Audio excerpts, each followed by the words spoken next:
Të këto 8 vjet ne jemi dëshmitar të ndryshimeve të mëdha, qoftë në këtë fshat, por qoftë në gjithë Bregdetin shqiptar, në të gjithë qarkun e Vlorës. Këto janë gjëra janë shumë të dukshme. Edhe më skeptiku nuk e mohon dot që në qarkun e Vlorës janë bërë investime dhe ndryshime të mëdha. Fal vëmendjes dhe punës së qeverisë Rama. Kjo është e vërteta dhe gjërat flasin vetë. Qoftë kjo shëtitore këtu që s'ka qenë 8 vjet më parë, qoftë rruga që po përfundon dhe që është një rrugë jashtëzakonisht strategjike për gjithë zonën, rruga e Lumit Vlorës, sepse fshati juaj do të jetë një qendër ku do të ndahet pjesa më e madhe e gjithë flukseve që do vinë në jugun e vendit. Vlera e pronave dhe vlera e gjithçkaja këtu do të rritet shumë. Fluksi i turizmit do të rritet shumë, edhe çështja e ujit pishëm, që është një çështje jashtëzakonisht e rëndësishme, se s'mund të kesh turizëm pa pasur furnizim me ujë.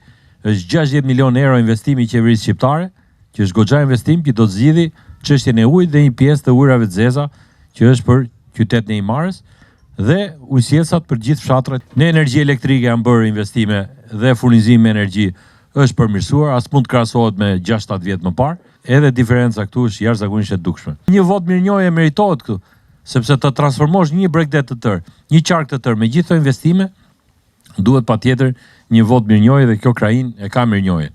Edhe procesi i legalizimit ka filluar të ecë. Ky proces është vënë në rrugën e zgjidhjes. Ne s'kemi kohë për të kthyer mbrapa, ne duam të ecim përpara.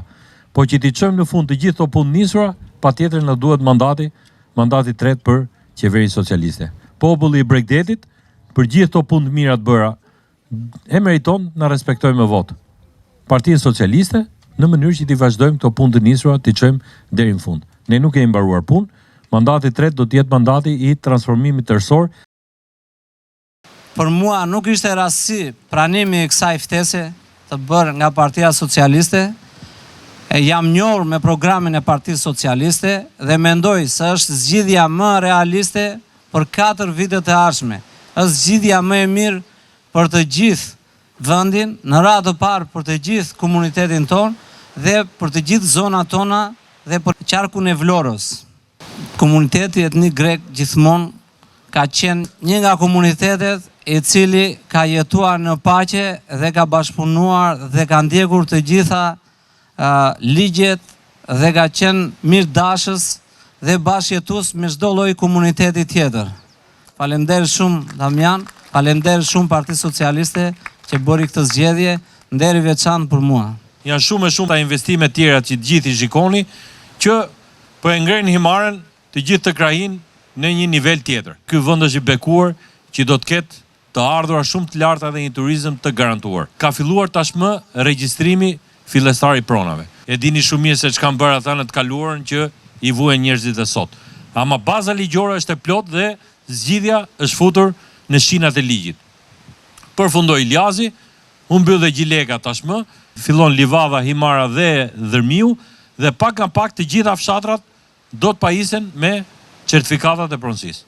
Po kjo është gjë e rëndësishme sepse përfundimisht i jepet zgjidhje një problemi të kahershëm, edhe procesi i regjistrimit të shtëpive të vjetra ka filluar.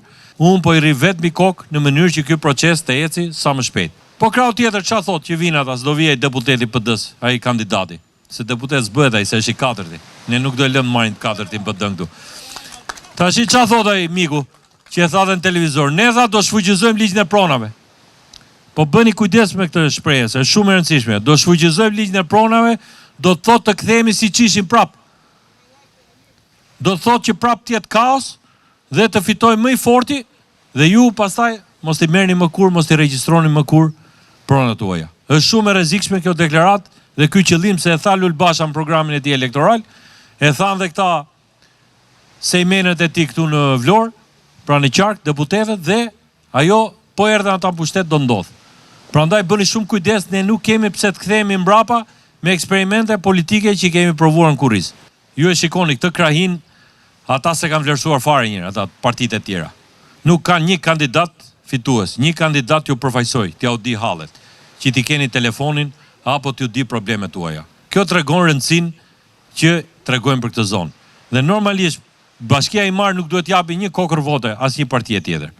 Se asnjë parti s'ka një përfaqësues tunjer ti përfaqësoj.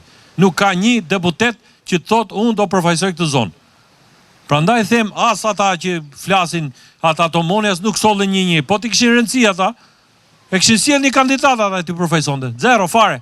Ky është interesi që ka Partia Demokratike për këtë zonë. E ka parë veten si hapësirë për të zaptuar në pron, jo për interesat e kësaj zone. Partisë Demokratike që nuk solli asnjë përfaqësues, mos i çoni asnjë vot. Kurse për ata të LSI-s duhet të flasë, unë nuk e di çfarë përfaqësojnë ata, e çfarë kërkojnë këtu këtë zonë. Se vinë këtu tash edhe me kushëri e me farefisni, se ka ndonjë emër në listë atje kandidat të partitë e tjera, edhe kërkojnë një vot. Ata kanë hall vetëm të sistemojnë në një njeri tyre në punë, apo të bëhet në njëri nga ata drejtor nëse do hynë ata në pushtet. Pse do hidhni votën tëm ju? Votën çojeni te partia që merr përsipër të zgjidh probleme. Le ta çojmë në fund të rrugë të nisur. Mos hedhin vota dëm për tjerët. Nuk kanë bërë asgjë ata 8 vjet kur ishin. Prandaj kërkojmë mbështetjen për Partinë Socialiste për numrin 12 që ta vazhdojmë të rrugë të nisur. Asnjë vot për partitë e tjera se nuk na kanë vlerësuar. Për atë LSI-n se na ka sjellë atë presidentin na shikardha ai në Vlorë, ka marrë situatën dorë se tha opozita e Vlorës na u shite, na u ble, na u korruptua, s'po bën opozitë, erdhi ai, aty unë them ti bëjmë një referendum. Se ka kërkuar referendum, ai thoshte referendum për Republikën e për Kushtetutën, hajde të japim referendumin në këtë qarkun ton, duke i dhënë 9 mandate Partisë Socialiste. Prandaj u bëj thirrje të gjithëve për të vazhduar rrugën ton, për të regjistruar pronat përfundimisht, për të vazhduar gjithë veprat e nisura, për të bërë ujësjesin, për të përfunduar të gjitha projektet për një të ardhme më të mirë për Himarën edhe për gjithë qarkun e Vlorës. Pjesa më e madhe jona e ka vendosur se ku do të votoj. Te 12-ta te Partia Socialiste. Partitë e tjera nuk kanë që ati ofroni Himarës. Vetëm Partia Socialiste ka treguar në këto 8 vjet se çfarë është e zonja të bëjnë në Himarë dhe sa është për të vazhduar më tej ato projekte të nisura. Për të bërë Himarën tonë turistike, Himarën evropiane. Suksese të gjithëve në 25 prill.